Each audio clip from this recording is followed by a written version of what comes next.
मला सांगा, तुम्ही आता नूतन जिल्हाधिकारी मित्तल मॅडमची भेट घेतली, काय संदर्भात चर्चा केली, काय नाही?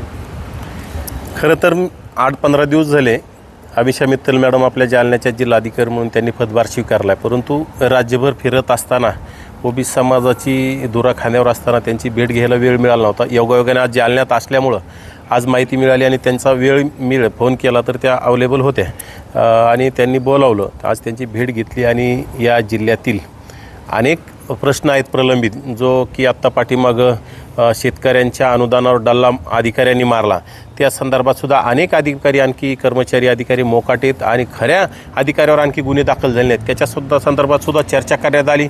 लिंबे वडगाव मौजे लिंबे वडगाव तालुका मंठा येथील साठवण तलावामध्ये सुद्धा अतिशय मोठा गैरप्रकार करून, गरिबावर अन्याय करून, जे बोगस तिथं जे लोक ज्या गावातले रहिवासी नाहीत, बाहेर गावातल्या लोकांना रहिवासी दाखवून तिथं घराचे पैसे उचलण्याचं काम केलं आणि जे लोक मूळ रहिवासी आहेत अशा लोकांना तिथं त्या लाभापासून वंचित ठेवण्याचं पाप ह्या अधिकाऱ्यांनी केलं, हे सुद्धा त्यांच्या निदर्शनात आणून दिलं. आणि येणाऱ्या काळात त्यांना सांगितलं की या तुम्ही जिल्ह्यातील या भ्रष्ट अधिकाऱ्यांना कुठेतरी तुमचा वचक निर्माण झालं पाहिजे, भ्रष्ट अधिकाऱ्यावर कठोर कारवाई तुम्ही येणाऱ्या काळात केली पाहिजे.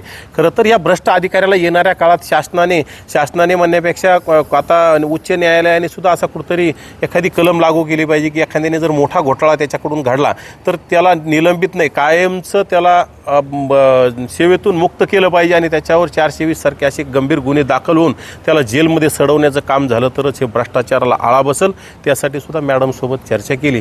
त्यांच्या माध्यमातून असेल, आपण सर्वांच्या माध्यमातून येणाऱ्या काळात ह्या भ्रष्ट अधिकाऱ्यांना साफ बसण्यासाठी प्रयत्न करणार आहोत.